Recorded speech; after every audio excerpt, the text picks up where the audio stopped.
झारखंड में बोकारो, हजारीबाग और रांची से जिस ट्रेजरी स्कैम यानी राजकोष घोटाले का जिन्न बाहर निकला था, अब उसने विकराल रूप ले लिया है। जिसे हम 25 से 30 करोड़ की हेराफेरी समझ रहे थे, वह 150 करोड़ रुपए की महालूट में बदल चुका है। और चौंकाने वाली बात यह है कि इस घोटाले की आंच अब झारखंड के 14 जिलों तक पहुंच गई। खजाना रॉकेट की रफ्तार से खाली हुआ, लेकिन जांच की फाइलें केचुए की चाल से रेंग रही। घोटालेबाजों ने सिस्टम के सीने पर चढ़कर जश्न मनाया और हमारा प्रशासन आज भी फाइल खेल रहा है। साहब, यह कोई साधारण डिजिटल चोरी नहीं है, बल्कि उस भरोसे का कत्ल है जो इस राज्य की 3.25 करोड़ जनता अपने तंत्र पर करती है। जनता के पसीने की कमाई पर डाका डालने वाले ये चेहरे क्या कभी बेनकाब होंगे, या फिर हमेशा की तरह फाइलें धूल फाकेंगी और जांच के नाम पर सिर्फ वक्त का कत्ल होगा? आज झारखंड पूछ रहा है कि आखिर खजाने का चौकीदार सो रहा था या जानबूझकर आंखें मूंदे खड़ा था। नमस्कार, हमारा नाम आकाश आनंद है और आप देखना शुरू कर चुके हैं द फोर्थ पिलर .live। आज की इस वीडियो स्टोरी में हम इन्हीं सुलगते सवालों के जवाब तलाशने की बारीक कोशिश करेंगे। सोचिए, एक तरफ हमारे राज्य के विकास के लिए बजट कम पड़ जाता है, सड़कों और अस्पतालों के लिए फंड का रोना रोया जाता है, और दूसरी तरफ उन्हीं फाइलों के नीचे से सफेदपोश दीमक करोड़ों डकार जाते हैं। ताजुब तो इस बात का है कि जिस कुबेर पोर्टल को अभेद दीवार बताया गया था, लुटेरों ने उसी दीवार में इतने बड़े सुराख कर दिए कि पूरा का पूरा खजाना ही पार कर दिया। बोकारो और हजारीबाग तो सिर्फ इस काली कहानी की शुरुआत थे।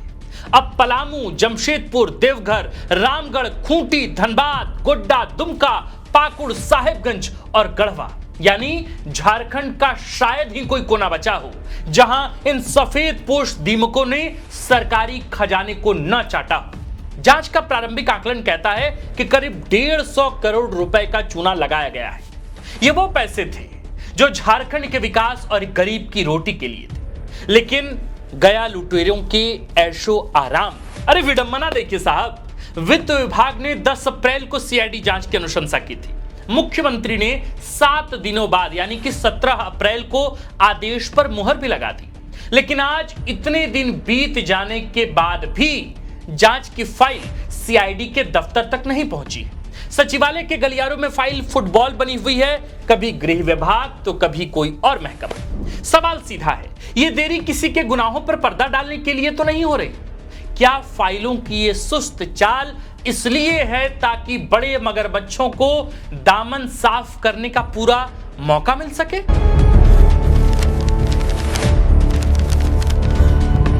जब 14 जिलों में एक ही मॉडस ऑपरेंडी से लूट मचती है, तो यह साफ हो जाता है कि इसके पीछे कोई छोटा मोटा प्यादा नहीं, बल्कि एक शातिर संगठित गिरोह है जिसे सिस्टम की रग रग का पता है। नियम के मुताबिक सरकारी खजाने से अगर 1 रुपया निकालना हो तो उसे 7 स्तर यानी 7 लेयर सिक्योरिटी सिस्टम से गुजरना पड़ता है।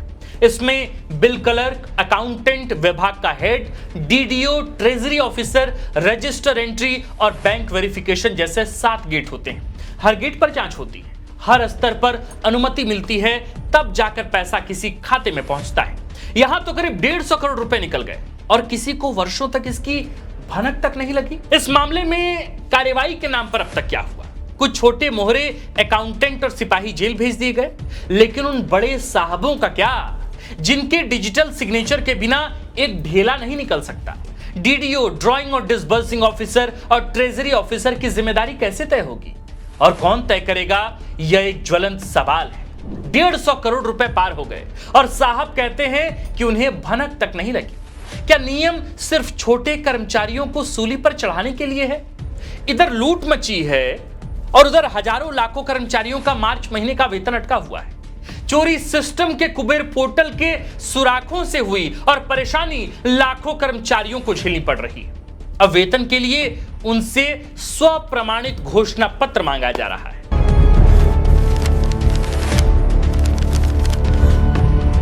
अब खबर यह भी है कि इस पूरे खेल पर ईडी यानी प्रवर्तन निदेशालय की पैनी नजर है। मनी लॉन्ड्रिंग के इस बड़े सिंडिकेट को बेनकाब करने के लिए एजेंसी विभिन्न जिलों में दर्ज एफआईआर की गहन समीक्षा कर रही। सूत्र बताते हैं कि जल्द ही ईसीआईआर दर्ज हो सकती है। जब केंद्र की एजेंसी की एंट्री होगी तब शायद सचिवालय की ये रुकी हुई फाइलें भी दौड़ने लगेंगी और तब शायद इन चेहरों से नकाब उतरेगा जो अब तक सिस्टम की ओट में छिपे हुए हैं। इस बार मामला सिर्फ साधारण गबन का नहीं है, बल्कि यह प्रोसीड्स ऑफ क्राइम का मामला बनता जा रहा है। सवाल यह है कि सरकारी खजाने से निकला यह 150 करोड़ रुपए आखिर गया कहां? किन किन शेल कंपनियों में इसे खपाया गया? किन बेनामी संपत्तियों में इस लूट का निवेश है? ईडी इसी मनी ट्रेल को खंगालने की तैयारी में है। जब एजेंसी अपनी विशेष शक्तियों का इस्तेमाल करते हुए पीएमएलए यानी prevention of money laundering act के तहत जांच शुरू करेगी तो कोषागारों की अलमारियों में दबी वो फाइलें भी बोलने लगेंगी जो अब तक खामोश है। इतिहास गवाह है कि झारखंड में चाहे वो मिड डे मील का 100 करोड़ का घोटाला हो, ग्रामीण विकास विभाग का टेंडर कमीशन घोटाला हो या ऊर्जा और पर्यटन निगम में हुई 107 करोड़ की फर्जी निकासी, ईडी ने जब जब हाथ डाला है तब तब बड़े बड़े रसूखदारों की चूल्हे हिल गई। इस ट्रेजरी घोटाले की मॉडस ऑपरेंडी बताती है कि यह किसी एक जिले के एक कलर के दिमाग की उपज नहीं हो सकती। यह एक इंटर डिस्ट्रिक्ट ऑर्गेनाइज्ड सिंडिकेट है। क्या आपको लगता है कि एक मामूली लेखपाल बिना किसी बड़े संरक्षण के 25 महीनों में 63 बार अवैध निकासी कर सकता है? क्या यह मुमकिन है कि सिस्टम की आंखों में धूल झोंककर करोड़ों पार हो जाएं और ऊपर बैठे आकाओं को इसकी खबर तक ना हो? ईडी की एंट्री का मतलब है कि अब सिर्फ थाने की डायरी से काम नहीं चलेगा। अब बैंक खातों के फोरेंसिक ऑडिट होंगे, कॉल डिटेल्स खंगाली जाएगी और उन कड़ियों को जोड़ा जाएगा जो सीधे सीधे बड़े रसूखदारों तक पहुंचती है। कुल मिलाकर कहानी यह है कि खजाना लुटता रहा और सिस्टम के चौकीदार सोते रहे। झारखंड जैसे गरीब प्रदेश में जहां एक एक रुपए के लिए विकास योजनाएं दम तोड़ देती हैं, वहां 150 करोड़ की डकैती सिर्फ आर्थिक अपराध नहीं बल्कि एक सामाजिक पाप है, पाप। अब सवाल ये कि क्या झारखंड की अपनी जांच एजेंसियां अपनी साख बचा पाएंगी या फिर एक बार फिर सारा हिसाब किताब केंद्रीय जांच एजेंसियों की एंट्री से ही तय होगा?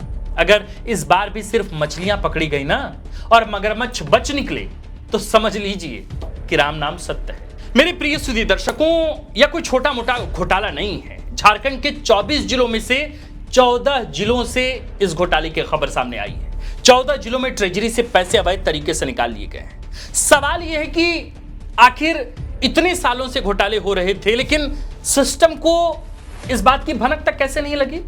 क्या इसमें बड़े अधिकारी भी शामिल हैं? क्या इसमें कोई नेता भी शामिल है क्या?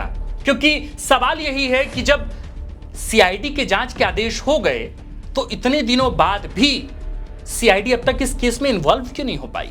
सवाल यह भी है कि क्या ईडी अब इस पूरे केस में इन्वॉल्व होगी? हमारी कोशिश यही है कि हम आपको आसान भाषा में इस ट्रेजरी घोटाले के बारे में एक तकनीक, बातें, हर पहलू से आपको रूबरू कराएं और हमने यही कोशिश आज की। बाकी आप इस वीडियो को झारखंड के हर मोबाइल स्क्रीन तक पहुंचाइए और कोशिश कीजिए कि यह बाकी अलग अलग राज्यों तक भी पहुंचे ताकि लोगों को पता चल पाए कि झारखंड के बड़े बड़े अधिकारी, सरकारी कर्मचारी काम कैसे करते हैं, उनका मॉडस ऑपरेंडी क्या है। और सवाल इसलिए आज ब्यूरोक्रेसी पर हो रहा है क्योंकि 150 करोड़ का ये घोटाला है। बहरहाल आप जो कुछ भी इस पूरे मसले पर सोचते हो आप हमें कमेंट कर नीचे लिखकर जरूर बताइएगा। बाकी YouTube पर देख रहे हैं इस वीडियो को तो YouTube को सब्सक्राइब कीजिए, Facebook, Instagram पर आप हमें फॉलो कर सकते हैं। बाकी देखते रहिए द फोर्थ पिलर। हमारा नाम आकाश आनंद है, कैमरे के पीछे हैं विकी। शुक्रिया।